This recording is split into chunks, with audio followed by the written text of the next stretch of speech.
Bonjour. Aujourd'hui, on va poursuivre dans l'Épître aux Colossiens. Toujours au chapitre 1, on va être rendu maintenant dans les versets 15 à 20. Dans ces thèmes, c'est-à-dire dans cette portion des Écritures, c'est de voir l'importance, la place qu'occupent les chants, les hymnes dans nos églises. Et aussi, comment on peut avoir des paroles certaines, des choses qu'on peut se répéter. Avant d'aller plus loin, on va remettre ça au Seigneur et puis on va commencer la lecture de la parole de Dieu. Alors Seigneur, merci de nous accorder ta parole. Qu'elle puisse trouver dans nos cœurs une réception, Seigneur Dieu. S'il vous plaît, enseigne-nous, fortifie-nous. Tu connais les besoins de tout le monde qui écoute en ce moment. Viens nous visiter, Seigneur Dieu, car tu es tout-puissant et pour toi, rien n'est impossible. Alors merci d'utiliser ce moment qu'on est ensemble par un média, ce qui fait un peu moins personnel, mais s'il vous plaît, Seigneur Dieu, utilise ce temps qu'on est ensemble, bénis-nous, tu es notre Père, rassure-nous, fortifie-nous encore dans le précieux nom de Jésus, Père. Amen. Lecture de la parole de Dieu. Donc, les versets 15 à 20. Il est l'image du Dieu invisible, le premier-né de toute la création, car en lui ont été créées toutes les choses qui sont dans les cieux et sur la terre. Les visibles, les invisibles, trône, dignité, domination, autorité. Tout a été créé par lui et pour lui. Il est avant toute chose et toute chose subsiste en lui.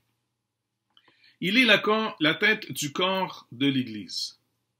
Il est le commencement, le premier-né d'entre les morts, afin d'être en tout le premier. Car Dieu a voulu que toute plénitude habitât en lui. Il a voulu par lui réconcilier tout avec lui-même, tant ce qui est sur la terre que ce qui est dans les cieux, en faisant la paix par lui, par le sang de sa croix. Donc c'était la lecture de la parole de Dieu. Si on prend le texte ici, on peut voir que ça se divise en deux blocs, ou on pourrait dire deux strophes. Le premier, ça commence en disant « Il est l'image du Dieu invisible ». Donc, le premier-né de toute la création. En lui ont été créées toutes les choses qui sont sur la terre comme dans les cieux. Donc ici, Jésus-Christ, qui s'est incarné, il est aussi défini par contre comme étant 100% Dieu. S'il s'est incarné pour vrai et devenir un être humain véritable, il est toujours resté Dieu véritable aussi.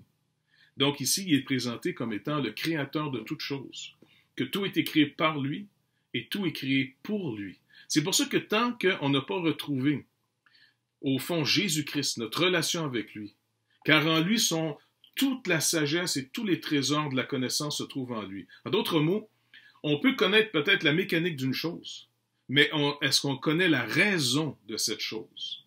La raison de toute chose se trouve en Jésus-Christ. Et c'est pour ça que tant et aussi longtemps qu'un être humain n'est pas retrouvé lui-même en Jésus-Christ, il n'a pas encore trouvé le sens de sa vie. Et la sanctification, c'est d'être de plus en plus séparé, au fond, de ce qui nous séparait de Christ, pour être de plus en plus réconcilié par sa connaissance qu'il nous donne de lui, par les paroles de vie qu'il nous donne de lui. De plus en plus, on commence à trouver le sens final de nos vies, le but de nos vies. Parce qu'en passant, si on ne comprend pas notre but, eh bien, on va définir autrement nos vies. Il va y avoir autre chose qui va s'imposer comme but. Donc, il est à l'origine de notre vie. Il est à l'origine de cette création. C'est le point de départ. C'est par lui que toutes choses ont été créées et c'est pour lui. Donc, on a le commencement, c'est par lui, et on a la conclusion, le but, c'est pour lui. Sinon, tout ce qu'on vit en réalité, c'est d'apprendre à vivre pour lui, sans arrêt. Et donc, il faut cette connaissance, il faut cette relation rétablie d'abord que Dieu nous accorde par la rédemption, parce que juste avant, il était dit, en qui nous avons la rédemption, la rémission des péchés. Donc, ici, dans les versets 15 à 17, comme on le voit, ces versets-là nous montrent finalement qu'il est d'abord l'image du Dieu invisible. Donc, quand il est l'image du Dieu invisible, c'est en contraste avec il est la tête du corps de l'Église. Donc, vous allez voir, c'est comme un parallèle. Prenez finalement vous-même le texte, là, 1 à 17, et prenez après ça 18 à 20. Regardez, l'introduction, il est présenté d'abord comme l'image du Dieu invisible. Donc, on peut connaître Dieu maintenant par Jésus-Christ. C'est pour ça qu'il nous est dit que le seul intermédiaire entre Dieu et les hommes, c'est Jésus-Christ, homme. Donc, c'est important pour nous de réaliser que connaître Jésus, c'est connaître Dieu. Connaître Dieu d'une manière, on pourrait dire, assimilable. Dans le sens de manière que c'est accessible pour nous. Parce que c'est le Dieu invisible qui devient finalement manifesté visiblement. Il est l'image. Donc, c'est vraiment fascinant parce que par cette illustration ici, il est l'image du Dieu invisible, comme créateur, mais aussi comme homme. Il nous rappelle, au fond, la raison de notre création. Vous vous rappelez dans la Genèse au début? Faisons l'homme à notre image. L'homme et la femme, il les a créés à l'image et à la ressemblance de Dieu. Pourquoi? Afin qu'ils reçoivent l'autorité que Dieu va déléguer aux êtres humains pour être, au fond, les gérants, les régnants par lui sur toute sa création. Et c'est pour ça que dans l'Épître aux Hébreux, il nous est rappelé que le monde à venir qui s'en vient, il ne sera pas sous l'autorité des anges, mais sous l'autorité de l'être humain, par Jésus-Christ. Et ça, c'est fascinant. C'est pour ça que Paul va même rappeler aux Corinthiens, lorsqu'ils avaient finalement des conflits dans leur Église, et puis ils allaient plaider finalement devant les tribunaux de gens qui ne connaissaient pas Dieu, en leur disant, écoutez, il n'y a pas des gens assez sages chez vous que vous ne pouvez pas faire un jugement. Est-ce que vous avez oublié qu'un jour, vous allez juger les anges? Est-ce que vous avez perdu de vue la formation et l'entraînement que Dieu vous donne? Dieu est votre Père. Vous avez été adopté pour être éduqué par votre Père. Donc, c'est pour ça que l'Épître aux Hébreux reprend ce thème, entre autres quand il dit « Ne méprise pas la correction », ça fait partie des proverbes. Mais pourquoi Dieu nous éduque? Pourquoi nous éduquons nos propres enfants? Afin qu'ils soient équipés et capables d'entrer dans cette vie mieux équipés, pour réussir, donner toutes les chances de leur côté pour mieux réussir une vie. C'est ça d'avoir une bonne éducation. C'est vraiment quelque chose d'extrêmement précieux. Donc, comme il est dit, ici, dans l'Épître aux Hébreux, de se rappeler finalement que de fortifier nos mains languissantes, verset 12 du chapitre 12 ici. Mais même au verset 7, quand il commence en disant « supporter le châtiment ». Donc, un châtiment, c'est jamais agréable, c'est une correction. Supporter le châtiment, c'est comme des fils que Dieu vous traite. C'est comme des fils, des filles et des fils de Dieu. On est en formation, en entraînement aujourd'hui, d'abord pour apprendre à chercher la connaissance de Dieu, la volonté de Dieu, discerner finalement ce qu'il lui prépare afin de le suivre. Et non pas d'avoir cette impression que le péché produit dans notre vie d'une forme d'indépendance, d'autonomie, que tout m'appartient. En réalité, je ne m'appartiens même pas à moi-même. Quand on entend aujourd'hui, sans gérer toutes sortes de paroles non certaines, que le monde se donne, le monde aussi se donne à eux ce qu'ils veulent appeler, eux, des paroles certaines qui sont très, très non certaines. Quand on entend cette déclaration continuelle, c'est mon corps. C'est mon corps. Et ça justifie, par exemple, je sais pas, même l'euthanasie. Les gens disent, non, c'est ma vie, c'est mon corps, je peux me disposer comme je veux. Ou encore l'avortement, c'est mon corps. Même on sait, l'enfant qui est tué, c'est pas le corps de la femme. Il est dans son corps, c'est vrai, il est formé dans son corps, mais c'est pas son corps. Mais toutes ces petites paroles, avez-vous remarqué que le monde s'en donne des petites paroles pour maintenir une perception, une interprétation. Je me donne des droits basés sur c'est mon corps, c'est ma vie. Nous, dans le Seigneur, Paul nous rappelle, rappelez-vous, vous avez été rachetés à un très grand prix. Vous ne vous appartenez plus.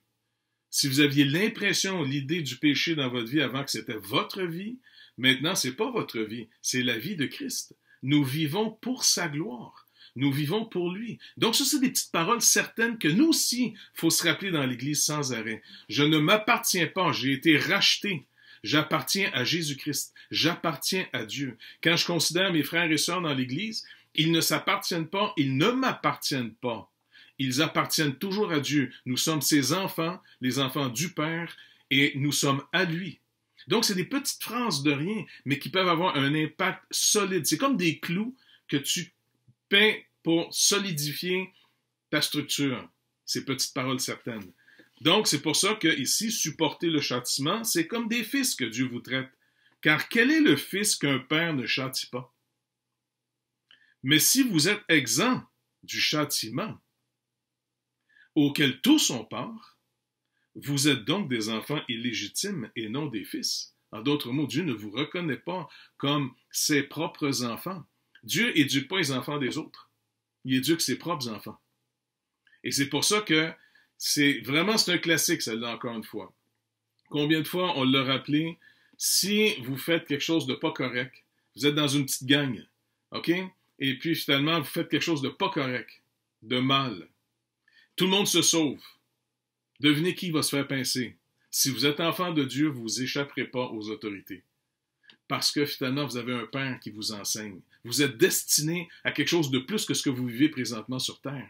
Vous êtes destiné à être un fils et une fille de Dieu qui va faire partie des régnants dans la nouvelle création. Donc, perdons pas de vue ces choses-là. Sinon, il y a l'attraction finalement des paroles de cette terre, du péché, l'autonomie, l'indépendance de Dieu peut carrément vous amener à manger la poussière de la terre plutôt que vous nourrir du pain céleste. Donc, rappelons-nous ces vérités. C'est fondamental parce qu'une vie, c'est vite passé. Le Seigneur nous donne tant de jours, comme il dit dans le psaume 90, et ils sont comptés, et quand ça va être fini, c'est fini. On ne sait pas le nombre de nos jours. C'est lui qui les a déterminés. Donc, on voit ici qu'il y a de l'instruction pour des fils. Parce qu'on est créé pour lui. Donc, c'est important ici. C'est en contraste avec « il est la tête du corps de l'Église ». Pour être la tête du corps, pour être le chef, pour être l'origine aussi, parce que le mot « képhalé » dans le grec ou « roche » en hébreu veut dire l'origine ou la tête ou le chef. Mais tout dépendant comment on définit le chef. C'est ça qui est un peu dangereux avec les mots. C'est comme des petits coffres avec la substance dedans. Donc, le chef, dans l'Ancien Testament, c'était souvent vu comme un chef militaire. Le chef, par contre, dans le Nouveau Testament, il y a une nouvelle définition que Jésus a imposée. Car il dit « Je suis le Seigneur ». Vous faites très bien de dire que je suis le Seigneur, je le suis. Rappelez-vous, on va regarder ça. C'est un texte trop beau, trop solide. Dans Jean 14. Donc, c'est-tu dans Jean... Non, excusez. Donc, c'est dans Jean 13, excusez. C'est dans la même... c'est dans ce dernier souper de la Pâque. Donc, le Seigneur va enlever ses vêtements, il va s'habiller comme un esclave, il va s'habiller... Ça traumatise les apôtres, dont Pierre. Et puis, Jésus leur dit au verset 10, « Celui qui est lavé n'a besoin que de se laver les pieds pour être entièrement pur. Vous êtes purs, mais non pas tous. » Il y en a un qui était là, impur encore, Judas. Il est toujours là, il va partir après. Car il connaissait celui qui le livrerait. Mais il dit ici, verset 13, « Vous m'appelez maître, un maître. Vous m'appelez maître et Seigneur. Et vous dites bien, car je le suis. Si donc je vous ai lavé les pieds, moi, le Seigneur et le Maître, vous devez aussi vous laver les pieds les uns les autres. Car je vous ai donné un exemple, afin que vous fassiez comme je vous ai fait. » Je vous donnais un exemple. Je vous rends manifeste. Je ne vais pas juste vous le dire, je vous le rends manifeste. J'ai pris la peine de vous laver les pieds. Et donc, vous allez apprendre à vous laver les pieds. Donc, vous voyez que le nouveau chef, le chef du royaume de Dieu, le chef de la nouvelle création, celui qui reçoit du pouvoir, de la force, de la connaissance, de l'habilité, peu importe, ce qui te rend équipé pour non dominer, mais servir. Et donc, ça, c'est tout l'ordre de la nouvelle création. Ça, c'est des paroles après, qu'ici, il faut prendre comme certaines. C'est pour ça que même certaines dénominations, certaines églises, font publiquement la cérémonie du lavement des pieds. Ils ont gardé le symbole, l'image, de le faire pour se rappeler en lavant des pieds. Et donc, je pense que pour nous, c'est de montrer ici, comme il dit au verset 16, en vérité, je vous le dis, le serviteur n'est pas plus grand que son Seigneur, ni l'apôtre plus grand que celui qui l'envoie. Si vous savez ces choses, vous êtes heureux, pourvu que vous les pratiquiez. Donc, on voit ici, dans le contexte de ce chant, parce que c'est un chant, hein, c'est un psaume, c'est un hymne, ici le verset 15 au verset 20, que Paul reprend, soit qui a été, dans le sens écrit par quelqu'un dans l'Église, parce qu'oubliez pas, les gens composaient des hymnes, des cantiques, comme il dit un peu plus loin au chapitre 3, lorsqu'il dit « Entretenez-vous », tu sais, un peu plus loin, là, par des hymnes, des cantiques spirituels, chantant et célébrant tout votre cœur les louanges du Seigneur. Tu sais, il dit que la parole de Christ, verset 16, 3,16, habite parmi vous abondamment. Maintenant, comment sa parole peut habiter au milieu de nous abondamment? Instruisez-vous et exhortez-vous les uns les autres en toute sagesse par des psaumes, par des hymnes, par des cantiques spirituels, chantant à Dieu dans vos cœurs sous l'inspiration de la grâce. Et quoi que vous fassiez, en parole ou en œuvre, faites tout au nom du Seigneur Jésus, en rendant par lui des actions de grâce à Dieu. Vous voyez finalement comment on peut développer, s'exercer à la piété. Donc, en priorité, c'est d'avoir une intelligence renouvelée. C'est d'avoir des clous mis aux bonnes places dans notre structure qu'on bâtit, dans notre tête, par des paroles certaines, par des hymnes qu'on peut se rappeler. Et la force d'un chant, nos chantres font en passant un très bon travail. Depuis plusieurs années, ils étudient de plus en plus comment ils peuvent nous amener par les hymnes, par des chants qu'on va célébrer dans l'Église ensemble. Ils nous amènent finalement à se rappeler des vérités absolument essentielles, des paroles certaines. Donc, si on prend finalement ces deux strophes, 15 à 17, cette première strophe, elle célèbre le Créateur, celui qui est à l'origine de toute chose et celui pour qui est destinée toute chose. Donc, ça nous rappelle ça, cette première strophe, la raison de la création et le but de la création. Mais pour faire part à cette création qui va durer pour toujours, il faut être racheté. Si vous n'êtes pas racheté par le Seigneur Jésus-Christ, si vous n'avez pas connu la nouvelle naissance, vous ne verrez jamais cette nouvelle création. Vous ne pourrez jamais y participer, car c'est seulement ceux qui ont été rachetés, ceux qui ont cru en son sacrifice, qui vont participer à cette création. Et c'est pour ça que c'est le deuxième couplet. Il est la tête du corps de l'Église. Il est le commencement, le premier-né d'entre les morts. Premier-né, c'est encore un titre. Comme il disait, il est le premier-né de toute la création. Il est le premier-né d'entre toutes les morts. Le premier-né, selon la définition biblique, c'est sûr que ça s'appelle, on peut prendre ça littéralement, c'est le premier qui est né. OK, c'est le premier de la résurrection d'entre les morts, c'est un fait historique. C'est le premier ressuscité dans son corps éternel. Ce qui est pour nous, lui, le prémisse de ce qui nous attend, nous. OK? Ça peut être vrai. C'est un aspect d'être un premier-né. Mais un premier-né, c'est pas nécessairement toujours le premier qui est né. C'est celui qui est adopté pour recevoir tout l'héritage. Israël est considéré par Dieu, parmi toutes les nations, il l'appelle Israël, la nation, il l'appelle son premier-né. C'est la nation premier-née parmi les nations du monde. Et pourtant, ce n'est pas la première nation. Israël a été conçu à partir d'Abraham. Abraham vient de Ur, donc finalement qui était en Mésopotamie. Et donc, il vient d'ailleurs. Et donc, Dieu s'est formé une nation à qui il déclare « T'es mon premier-né ». Il lui donne toute l'autorité. Donc ici, il est la tête du corps de l'Église et le commencement, le premier-né d'entre les morts, afin d'être en tout le premier. Non seulement comme créateur, mais comme le premier de la nouvelle création. C'est vraiment fascinant. Il est, comme Adam était le premier-né de Dieu dans sa création, parce qu'il le fait à son image, c'était un fils de Dieu, parce que Dieu est à l'origine de cet homme. Après Adam et Ève, tout le reste, on est issu d'Adam et de Ève selon la chair. De la même manière que ceux qui vont participer à la nouvelle création sont issus de la postérité de Christ. Ésaïe 53 le définit. Qui pourra compter la postérité de cet homme?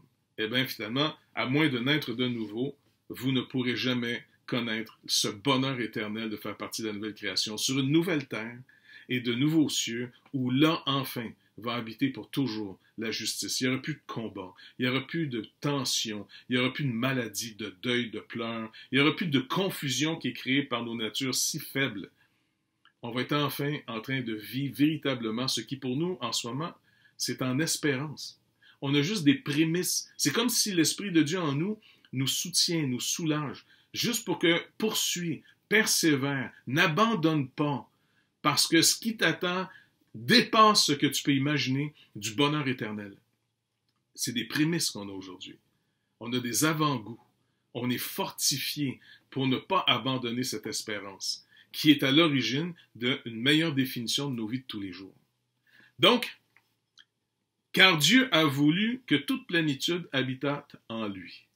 Toute la plénitude. Et là, il va corriger une erreur chez les Colossiens qu'on va voir un peu plus tard, parce qu'il y a des gnostiques qui sont arrivés pour essayer de leur faire savoir qu'il y a comme un genre de connaissance infuse bizarre qui arrive par le mysticisme. En tout cas, il va démolir une forme de vie qui est comme mêlée un peu du gnosticisme, peut-être même des Esséniens qui est arrivé. Ou encore une fois, le côté païen avec tout le côté mystique, les religions en mystère. On va voir ça plus tard quand on va arriver dans ces passages-là. Mais ici, il leur rappelle que la vraie plénitude se trouve en Jésus-Christ. Parce que vous avez été pleinement, entièrement, totalement pardonné en Jésus-Christ.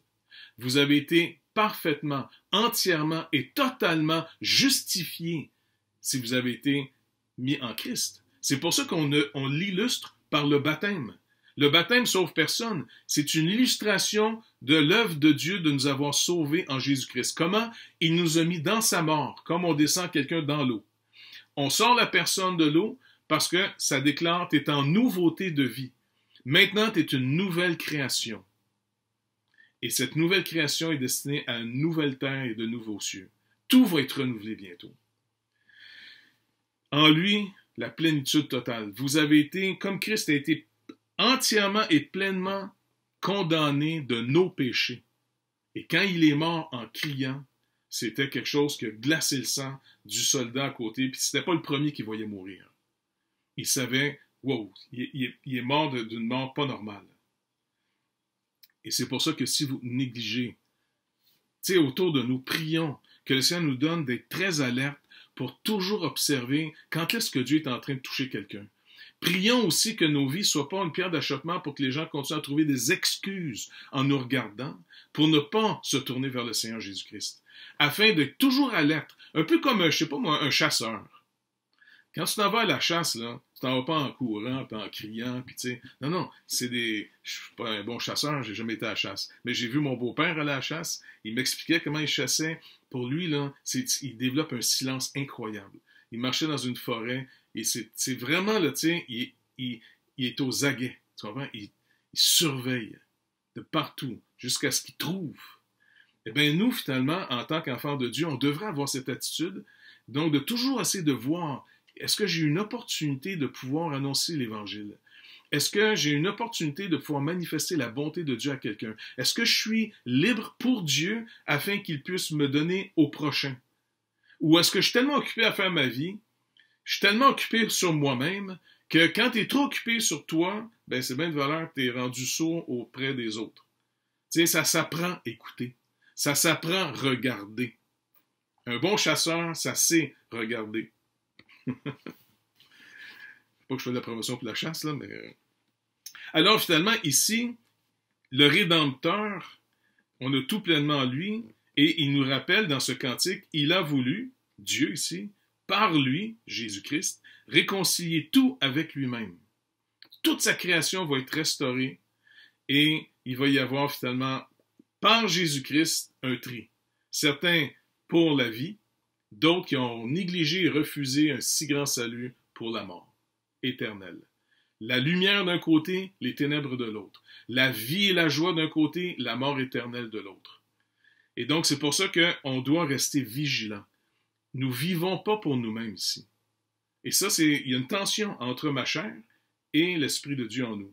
L'Esprit nous enseigne des choses, il produit des désirs contraires à ceux de la chair. Donc, ça veut dire que j'ai encore une activité de la chair dans ma vie, dont je dois me méfier sans arrêt. Je dois rester très aux aguets aussi, Là, pas comme un chasseur, mais comme un guerrier. L'ennemi est pas loin. Il est en moi, il est à l'extérieur de moi, et ma chair va chercher de se nourrir pour trouver de la force, se donner des droits. De la même manière que l'homme nouveau cherche à se nourrir aussi, puissamment fortifié par le Saint-Esprit. Donc, qu'il soit plus fort je sois plus fort dans mon homme intérieur, plus d'intérêt dans mon homme intérieur que dans ma chair. Tant que ce corps de mort n'est pas mort et enterré, il va toujours y avoir une tension. Je peux avoir des moments de force qui vont bien, mais je peux avoir des moments où je peux devenir plus vulnérable. Et je dois faire très attention. D'où l'importance de quoi je m'entoure. Avec qui j'ai communion. Ça compte. Donc, qu'est-ce que je chante? Qu'est-ce que j'écoute comme chant? Qu'est-ce que j'écoute comme parole? Donc, quand on regarde finalement ce petit cantique ici dans cette église que Paul récupère, peut-être qu'il l'a écrit lui-même ou peut-être que c'est déjà écrit, je ne sais pas. Qui est-il? On l'a vu, l'image de Dieu invisible, verset 15. La tête du corps de l'Église, verset 18. Le premier-né, verset 15. Le premier-né de la création, verset, verset 18. Il est le premier-né d'entre les morts. En lui, verset 16, ont été créées toutes choses, et en lui est toute la plénitude de Dieu, verset 19. Sur la terre comme dans les cieux, verset 17, tout a été créé par lui et pour lui. Et puis verset 20, tout est réconcilié par lui. Vous voyez, finalement, c'est un parallèle. Créateur, rédempteur. Et donc, c'est un cantique que les gens pouvaient chanter pour continuellement rendre plus profond cette réalité.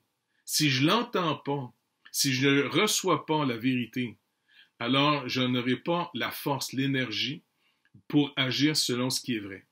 Rappelez-vous, le monde aussi se donne des petites paroles qui se répètent entre eux autres sans arrêt. Juste en ce moment, on entend la petite parole « tout va bien aller ». Tu sais, avec l'arc-en-ciel, deux petits nuages. Ça serait bien de rappeler finalement que l'arc-en-ciel, c'est un signe biblique qui a été donné aux Juifs dans l'Ancien Testament et aux chrétiens dans le Nouveau Testament, qui rappelle finalement que cette création, la terre, un jour, va connaître finalement une vraie délivrance. Elle ne sera plus destinée à la destruction.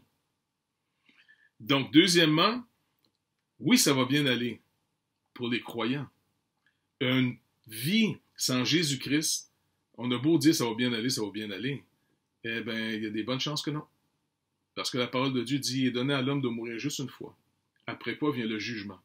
Est-ce qu'on est prêt à faire face au jugement de nos vies ou d'entendre une très bonne nouvelle? Je suis venu porter le fardeau de vos vies, Jésus a dit. Venez à moi, vous tous qui êtes fatigués et chargés. Comment les gens étaient fatigués et chargés en Israël? C'est à force d'entendre la loi qui leur montrait sans arrêt leur besoin d'un salut qui vient d'ailleurs. Il ne peut pas venir de eux. Ils étaient fatigués sous la loi. Et Jésus dit, moi, ma loi, mon fardeau, il est léger. Mon joug, il fait pas mal. Donc, ils se chantaient ces choses-là. Mais si on regarde, par exemple, Paul dit dans 1 Corinthiens chapitre 14 au verset 26, dans leur rassemblement, il dit, « Que faire donc, frères? Lorsque vous vous assemblez les uns et les autres parmi vous, est-ce que quelqu'un a un cantique, une instruction, que tout se fasse pour l'édification? » Avez-vous vu les deux? Cantique et instruction. Un chant spirituel qui rappelle une vérité ou une parole certaine. Colossiens 3,16, comme on l'a dit, on va le voir plus tard. Que la parole de Christ habite parmi vous abondamment. Instruisez-vous et exhortez-vous les uns les autres en toute sagesse, par des psaumes, par des hymnes, par des cantiques spirituels, chantant à Dieu dans vos cœurs sous l'inspiration de la grâce. 1 Timothée 3,16, c'est un autre hymne. Un hymne qui semble s'inspirer de Jean 3,16. C'est une autre manière de dire la chose. C'est un hymne. Celui qui a été manifesté en chair, justifié par l'Esprit, vu des anges, prêché aux gentils, cru dans le monde, élevé dans la gloire. Ça, c'est une parole certaine. C'est un hymne qu'on se répète. Il y avait encore ce que Paul appelait clairement des paroles certaines. 1 Timothée 1,15. C'est une parole certaine et entièrement digne d'être reçue, que Jésus-Christ est venu dans le monde pour sauver les pécheurs. C'est une parole certaine, c'est une parole entièrement digne d'être reçue. Il n'est pas venu chercher des justes qui réussissent tout, il est venu chercher les pécheurs. Ça, c'est rassurant. Ça nous rappelle de toujours prêcher l'Évangile, pas en regardant si la personne est digne d'entendre l'Évangile. C'est toujours en croyant dans le Seigneur Jésus. Tout le temps. Donc, c'est vraiment important pour nous de réaliser ces choses. Et puis, une autre parole certaine, 2 Timothée 2, 11 à 13, cette parole est certaine. Si nous sommes morts avec lui, nous vivrons aussi avec lui. Si nous persévérons, nous régnerons aussi avec lui. Si nous le renions, il nous reniera. Si nous sommes infidèles, il demeure fidèle car il ne peut se renier lui-même. Un autre cantique, une autre parole certaine que les gens peuvent se rappeler, surtout quand tu es dans l'épreuve, quand tu t'es fatigué, donc persévère car tu vas régner avec moi. Donc, un autre cantique dans Tite 3, versets 4 à 8, « Mais lorsque la bonté de Dieu, notre Sauveur, et son amour pour les hommes ont été manifestés, il nous a sauvés, non à cause des œuvres de justice, mais selon sa miséricorde, par le baptême de la régénération, le renouvellement du Saint-Esprit, qu'il a répandu sur nous avec abondance, par Jésus-Christ, notre Sauveur, afin que, justifiés par sa grâce, nous devenions en espérance héritiers de la vie éternelle. Cette parole est certaine, et je veux que tu affirmes ces choses afin que ceux qui ont cru en Dieu s'appliquent à pratiquer de bonnes œuvres. Cette parole est certaine. Donc, rappelez-vous ces choses. Mettez-le en cantique. Chantez-le. Mémorisez-le. Ça, c'est un fondement à votre réflexion, à vos décisions. La bonté de Dieu. Et je vais finir en vous rappelant que même les ennemis du peuple de Dieu, il y avait un monsieur, un Romain, qui s'appelait Pline. Pline le jeune, parce qu'il y avait Pline le vieux, et lui, c'est Pline le jeune. Et il dit, voici comment Pline le jeune décrit les rassemblements d'églises primitives. J'ai trouvé ça dans les documents. Là. Puis, s'il y en a qui veulent chercher la référence, c'est dans Pline le jeune, lettre à Trajan, il écrivait pour Trajan, 10e volume, verset 97. Il y en a qui disent 96, mais quand moi j'ai cherché, j'ai trouvé plutôt le passage dans le verset 97. Vous pouvez trouver ça sur Internet en passant. Et voici comment ça se résume. Qu'à un jour marqué, ils s'assemblent avant le lever du soleil et chantaient tour à tour des vers à la louange de Christ, comme s'il eût été Dieu, qu'ils s'engageaient par serment, non à quelque crime, mais à ne point commettre de vol, ni d'adultère, à ne point manquer à leurs promesses, à ne point nier un dépôt, qu'après cela, ils avaient coutume de se séparer et ensuite de se rassembler pour manger en commun des mets innocents. Donc, c'est comme ça que cet ennemi décrit les chrétiens qu'il persécutait, parce que c'est comme une police secrète de l'époque dans l'Empire romain sous Trajan, et puis c'est comme ça qu'il les dénonçait. Voici leur manière de faire. Donc, vous voyez, ils chantaient, sont reconnus pour des gens qui chantaient des louanges à Christ. Donc, on chantait sa gloire, on chantait son œuvre, et puis à Christ, et en passant comme s'il était Dieu. Pour Pline, lui, il ne pense pas, mais nous les chrétiens, on sait qu'il est Dieu fait homme. Notre Dieu, notre Créateur, s'est incarné, et il est venu vivre au milieu de nous, et il va vivre avec nous pour toujours. Déjà, son esprit, Dieu est en nous, par la régénération de la nouvelle naissance. Deuxièmement, il est finalement dans sa deuxième personne notre substitut. Il a tout accompli pour nous. Et en tant que première personne de la Trinité, le Père, il est celui qui nous a adoptés dans sa famille. Il est même devenu notre Père. Donc, on va s'encourager. Que le Seigneur bénisse abondamment votre semaine.